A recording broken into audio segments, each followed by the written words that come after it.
Later that day, the hours whittle away slowly. The sun casts its final rays over the rooftops before sinking down over the horizon to be replaced with cold darkness. When my phone's alarm buzzes at 8, I jolt myself awake from dozing.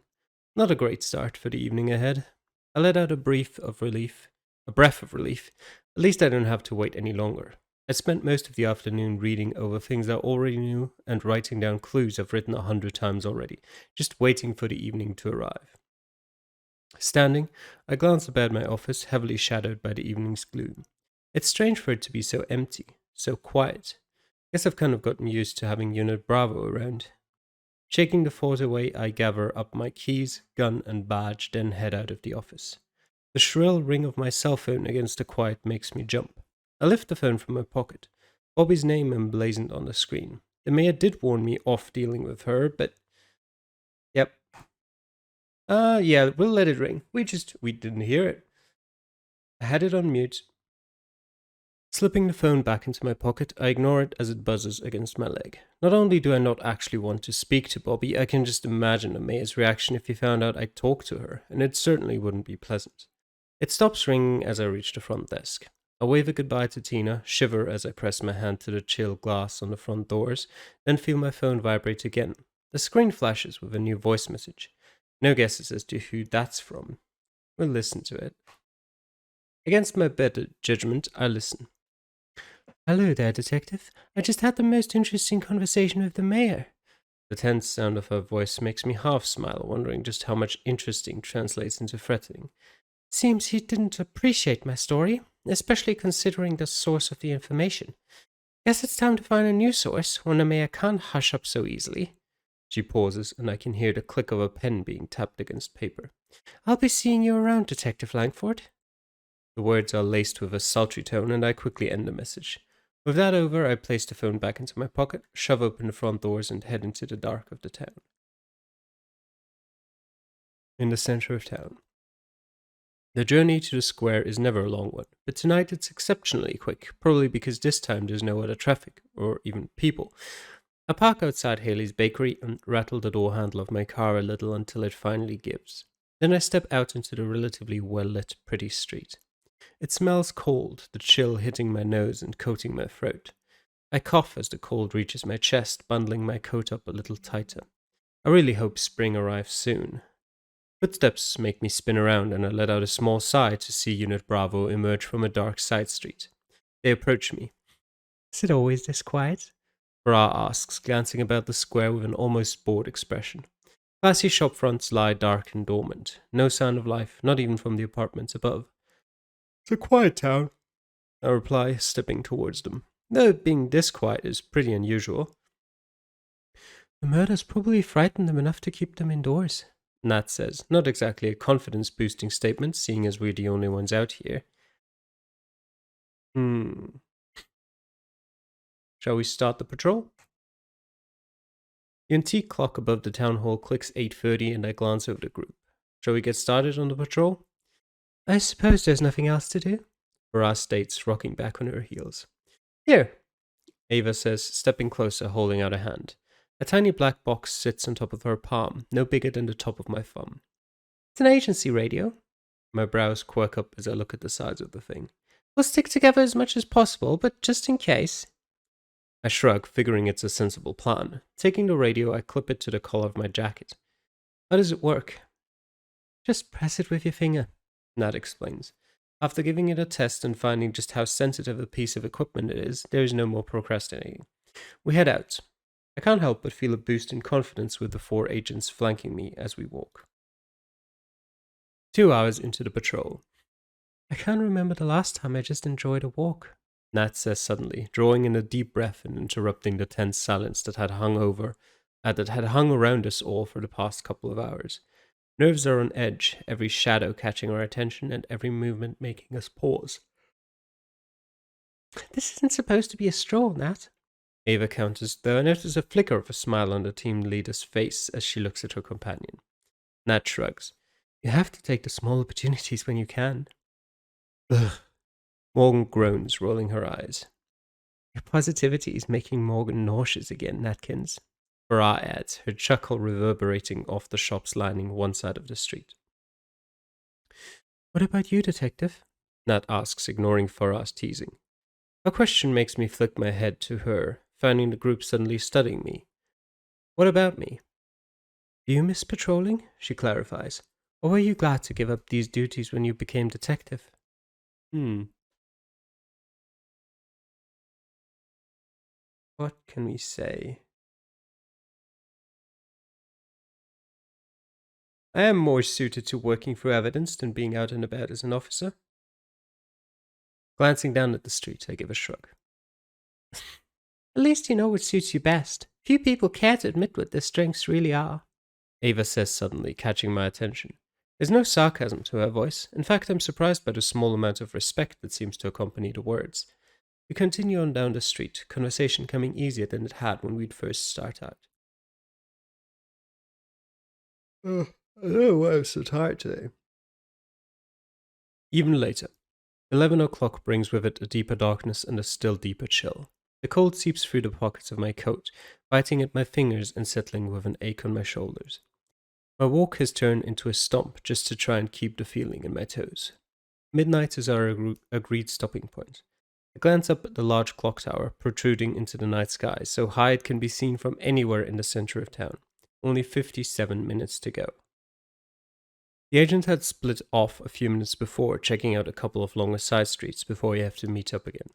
They'd made sure I checked my radio was still working at least 10 times before going, but I doubt I'll need it. I'm beginning to half hope something will jump out of the shadows just to relieve my boredom. Even I could have told the mayor the killer was unlikely to return to the same place where he has already killed. Meanwhile, at the edge of the center of town. It's a weird description, at the edge of the center of town. Murphy hates cold nights. Though at least the cold keeps the clouds away. The moon shines down on the streets unobstructed. He doesn't know why he's walking out. He'd had his fill of blood from the boy the other night. It will be enough for a while. Walking about is pointless anyway with the humans huddled up in their houses. He can smell their fear even through the layer of bricks and mortar. A thrill crackles through him, knowing he is the cause of such terror. A couple of deaths and the whole town had been brought to its knees. With a low chuckle, he turns to head back, hoping to work on his project for a few more hours. Finding the right human in this small backwater town is a much harder task than it should be. Then a smell hits his nose, wafting through the streets with the faintest of scents. But it is enough to catch his refined senses. It makes his nostrils flare wide, his eyelids flicker shut as he inhales deeply. Blood pulses through veins. The right blood pulsing through the right veins. He grins. He's found them. Back at the square. 41 minutes left. Counting down isn't really helping, but at least it's something to do. Silence stretches as long as the night's shadow, and I let out a breath just to break the quiet monotony. Turning the corner of the block, my heart leaps into my throat as a figure emerges from the dark alleyway beside me. It settles again when I recognize the shape of... that's an interesting choice. I recognize the shape of Morgan. Morgan! I blurted, trying to relax from all the adrenaline the fright had injected into my system. Who are you expecting? She asks with a sneer. The boogeyman? The adrenaline is quickly replaced by annoyance. Where are the others? I ask. She leans back against the wall, folding her arms. They're going to meet us here. I give a nod, standing at the edge of the street, and a couple of minutes of heavy silence passed.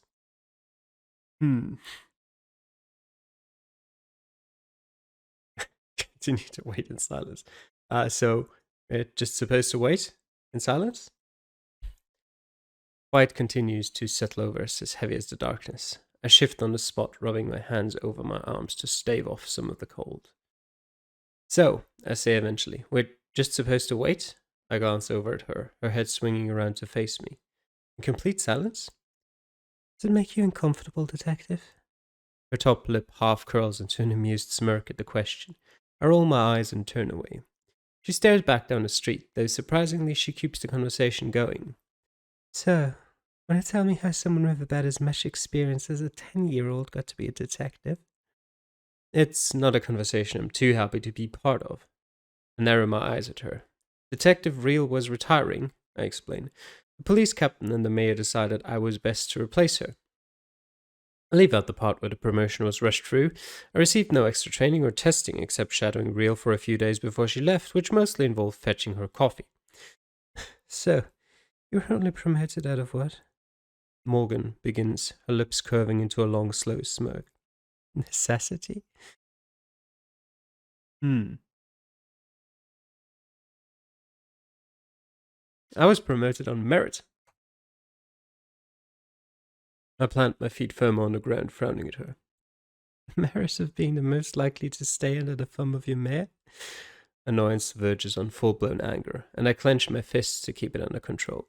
Look, I don't care. Shh, she hisses, launching forwards a little, her eyes wide. I snap my mouth closed, but only because of the sudden wariness with which she moves. My hands run over the gun and pepper spray at my side, then the radio attached to my coat. What is it? Morgan's lip curls into a sneer. You might not be alone. I swallow hard. Murphy dashes through the streets like a hound after a fox. He sprints through the alleyways with ease, following the scent. It intensifies the closer he draws to the very center of town. There are other scents, supernaturals like him, but they aren't his focus. He cares little except for the vessel, and it's close, so close. His eyes flutter shut as he lets his senses lead him onwards, deftly avoiding the trash cans, parked cars, and other obstacles which block his path. Close. Closer. Staring into the complete darkness does nothing to help my nerves, but I keep myself steadied, hands flexed for any sign of movement. The only movement comes from Morgan, who suddenly twists on her heel to stare at me. Her gaze flashes over me, her nose wrinkling. It's you. What? Your scent. I raise a brow. Excuse me? Morgan spins around, tugging her fingers through her thick layers of dark hair. Shit. With her attention elsewhere, I raise the collar of my coat, taking a long sniff. I give a relieved smile to smell nothing but the rather nice fragrance I put on that morning. Her focus snaps back to me, a frown settled on her brow. Shit. I don't have time to respond to the repeated cursing before she grabs my shoulders and presses me back into the doorway of a shop. When I do find my voice, I open my mouth, but all that comes out is a yell of pain. 1,000 sharp pins dig into my brain, and I clutch my hands into my hair, my knees buckling under the agony. Ah! My vision blurs as the stabbing intensifies. Murphy grinds to a sudden halt, his nose wrinkling. The scent, the sweet scent, is gone. He sniffs at the air, the nectar of the blood smothered by that of a more potent one. Another vampire's pheromones, strong ones. They've strength enough to make Murphy falter. Ugh. He groans, rolling his lips together. He'll never find a human with that odor masking them. His limbs tense, his eyes wide in worried thought. Has another vampire already found his prey? No. He shakes his head at the thought. Whatever vampire it is won't be able to use even that strength of pheromones to get a bite. Murphy could deal with another vampire if he were more prepared, but not now. The most important thing is that he's confirmed there is another vessel in this whole of a town. He grins into the dark, twisting on his heel, and heads back towards the thick of the forest at the town's border. He is content to wait for another night. It takes a while, but the other vampire's scent finally begins to drift away. Morgan lets out a relieved breath, her shoulders slumping with the effort of maintaining that level of pheromones even in a short blast. At least it had worked, obviously masking the detective's scent long enough to disguise them. Turning back, she looks at the doorway expecting to see the detective. Instead, she finds them crouched on the ground with their hands tangled into their hair. Crap, Morgan mutters, frowning at the sight. Agent Langford had said pheromones wouldn't work, but curling into a paint ball isn't the usual reaction to them. Not that Morgan really cares, and whatever effect happens seems to have worn off with the pheromones gone. The detective lets out a breath and shifts slightly. As long as Agent Langford doesn't find out she crippled her kid, then she doesn't have to deal with a lecture about it later. With a groan at the thought, Morgan kneels down to come level with the detective. You alright? She offers out a hand in reluctant aid.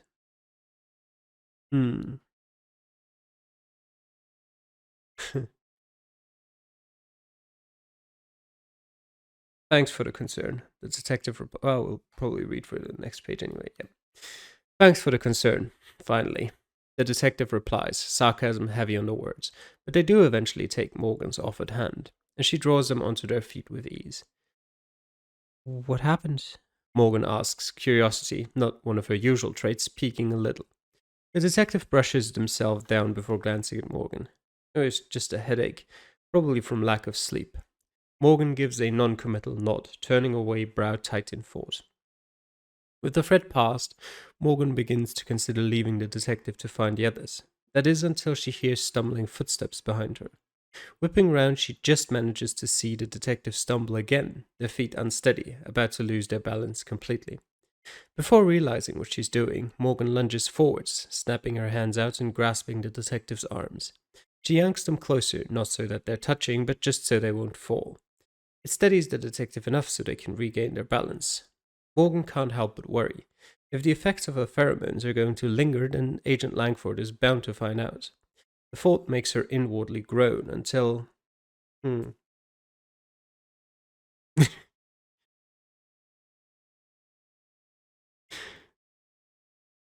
Morgan's thoughts are interrupted as the detective's hands settle on her arms, a smirk spreading on their face. You know, Agent, they begin, voice low, if you wanted to get this close, you could have just asked. The statement is backed up by the heat radiating from the detective and settling on Morgan's overly sensitive skin. Thoughts of Agent Langford and repercussions are long gone. Morgan's lips curve, matching the detective's expression, and she draws them even closer. Something I'll be sure to remember.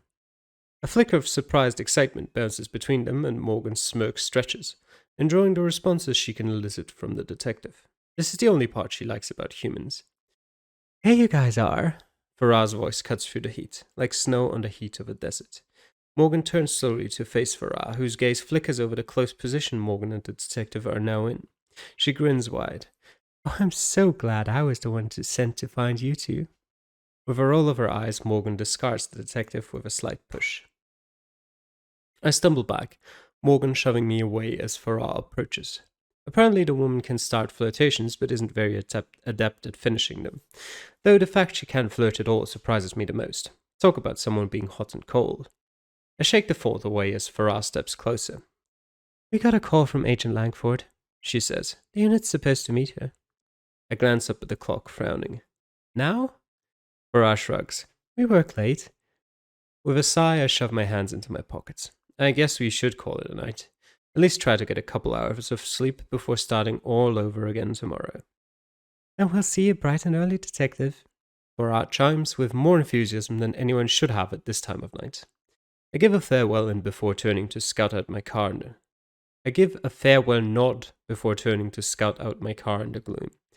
So, I hear Farah mutter as I begin to walk away. You and the detective seem to be, getting to know each other. Don't read anything into it. Morgan's voice is dismissive. There's only certain parts of them I'd be interested in knowing, and I can barely work up enough enthusiasm for that. I hunch my shoulders at the conversation, marching towards my car.